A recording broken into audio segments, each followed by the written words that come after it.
go to Amendment 5. This one is about taxes, but it's not about property taxes. And this one was also put on the ballot by the legislature. And Governor Scott was the one that recommended and pushed this to the legislature. That's what I've read. And Representative Anton was up there, he's nodding his head yes, so I believe this was the case. So what this would do, it would actually make it harder for the legislatures in the future to increase taxes or fees. Because it would basically put in the Constitution that a supermajority vote of the legislature would be required in the future to pass any increase in taxes or fees. And so currently, again, as Representative Anton would tell you, most things that they vote on in the legislature, it just takes a majority vote. You need 50%. There's a few exceptions like constitutional amendments, and actually there is one tax, if we were going to raise the corporate income tax, that would take a little bit of a bigger vote than 50%. But most things take 50%, including raising most taxes or fees or coming up with a new tax or fee. That's the way things are currently. So basically, if this passes, it would again make it very, very difficult for the legislature to ever increase taxes or fees, because it would require a 3/5 vote, I think. Yeah, 3/5 vote. And I put my glasses back on to make sure. Yeah, it's 3/5, I believe. And that would just make it very difficult to raise taxes. So again, on this one, in terms of figuring out how to vote, for people who are in favor of it, they generally don't like taxes. They think the government, the state government in particular, raises taxes too easily or fees too easily, and they want to cap that. And they don't really see a need for increased spending on services and that kind of thing. Conversely, people who are against it might say, well, they might say a couple things. First, they might just say, hey, generally, maybe we need more money for education or roads or healthcare or the environment. And maybe the level of taxes that we have right now is not enough, and at some point we might need some more to provide more services. And so if that's more the way you feel, then you should vote against it. I would say the other thing that some critics have brought up is emergencies. So like if Florida got leveled by a big hurricane or something and they found themselves desperate for money and they needed to raise taxes, well, if you have to get a supermajority, if you just had a fairly small number of senators, I think I did the math, and like 14 senators, if they said no to a tax increase, 14 out of 40, then it wouldn't pass even in an emergency. So some people don't like it because they said it doesn't have any mechanism to just go back to a majority in case of an emergency. All right, so bottom line is, again, this is about taxes, and this would basically make it much more difficult for future legislatures, basically forever, until the Constitution was ever changed again, to increase taxes or fees. All right, 6 is the one that's about rights of crime victims and judges. And so this is one of those bundled amendments that you might have heard about or read about. It's put on by the Constitutional Revision Commission. And so what that commission did is it meets every 20 years, and it went around the state and it took testimony, and eventually they came up with a bunch of different ideas to change the Florida Constitution. But they ended up having about 20 ideas, and they didn't want to have 20 separate votes. So they pulled some things together, and so in some cases there's 3 or 4 things that you're going to vote on. Now you only get one vote on each of these, so like on this Amendment 6, you just have to go, thumbs up, thumbs down. But there's actually 3 things in it. The main part of this, and I'll spend a little more time talking about it, would expand victims' rights in the state, but it also raises the mandatory retirement ages of judges. Again, this part's pretty straightforward. Currently in Florida, when a judge turns 70, he has to retire. If this passes, a judge could serve till 75. Okay, so that's fairly straightforward. And then the other part of this is it's kind of somewhat of a technical thing, but it says remove judicial deference to executive branch interpretations of statutes. Political Science 101, when the legislature passes a law, they usually pass laws that are a little bit broad, and then it's up to the agencies and departments to issue rules to actually enforce the law. And sometimes when they issue these rules, there are disagreements about what rules they've implemented. And so then there's lawsuits, and they might say, oh, you didn't do what the legislature intended. If this passes, well, currently, when judges are reviewing these cases, they are supposed to give some deference to the agencies, the departments who have made the rules. So they're basically supposed to say, well, this was the agency interpretation, so as a judge, this is what I have to start with the thought that they were correct.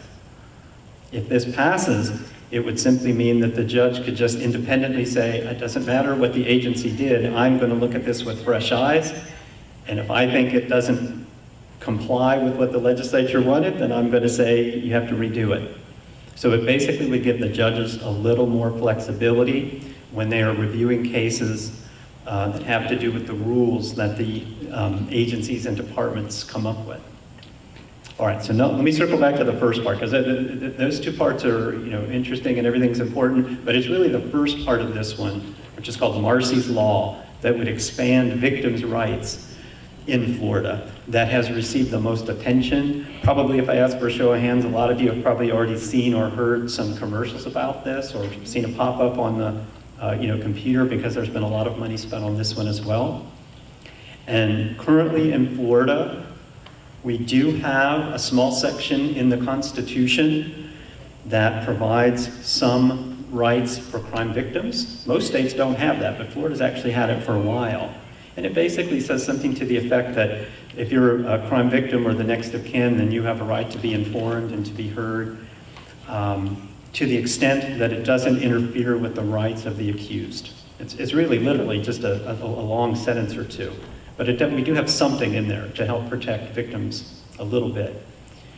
This would add literally about 5 pages.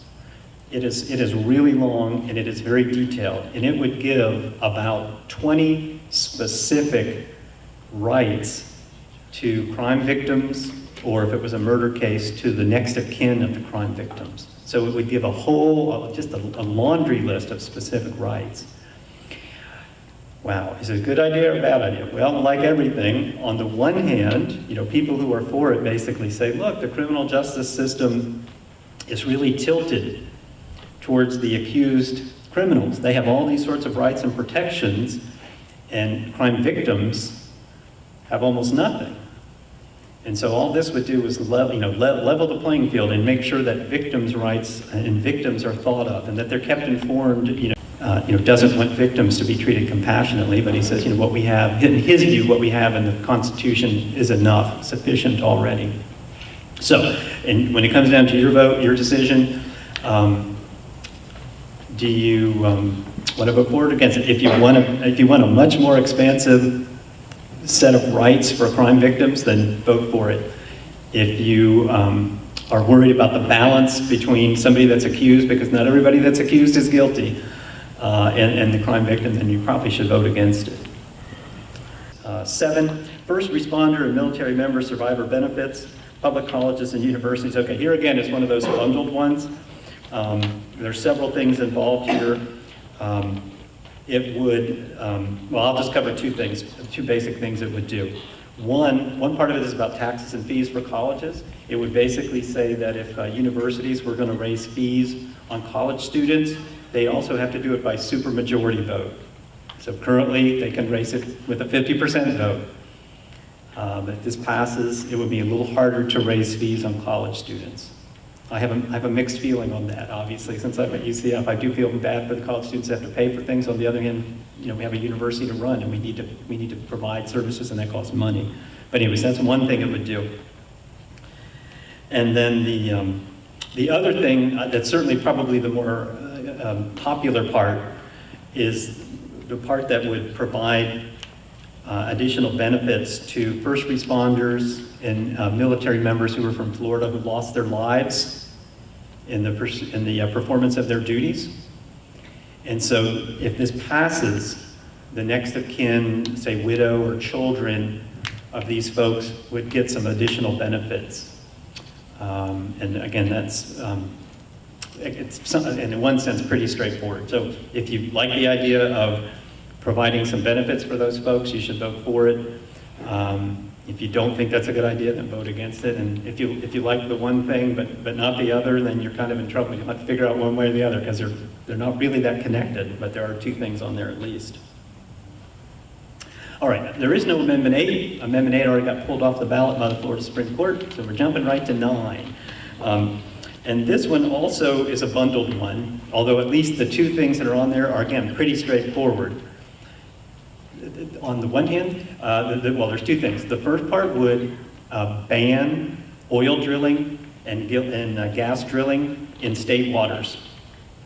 And so it's pretty straightforward. If we pass this and put it in the Constitution, then the state government would never allow oil or gas drilling 3 miles off the coast on the Atlantic side, and I think it's 9 miles off the coast on the Gulf side. So if you'd like to never have oil or gas drilling off the coast of Florida, then vote yes. And if on the other hand you think we should have oil and gas drilling off the coast of Florida, vote no. The other part, again, they've combined two things that don't really have a lot to do with each other, but the other part of this would prohibit vaping, which I'm not real familiar with because I've never done it, but I guess it's like an electronic cigarette where it's like, but it's not tobacco, it's like flavored water or something, I guess. I don't know. Well, you people, you young people in the audience know a lot more about it than I do. But anyways, it would ban vaping in indoor enclosed workspaces, just like we've now banned cigarette smoking, or have been banning cigarette smoking in indoor enclosed workplaces for like a decade or more. This would now extend it to vaping. So again, and I tell you, there was a lot of students at UCF the last 2 nights that I was talking to, and they were like, well, I really don't want any oil or gas drilling, but I don't like it that they're not going to let me vape. So I said, well, you got to make a decision. You only get one vote. There's 2 things on there, so you got to make up your mind. So. All right.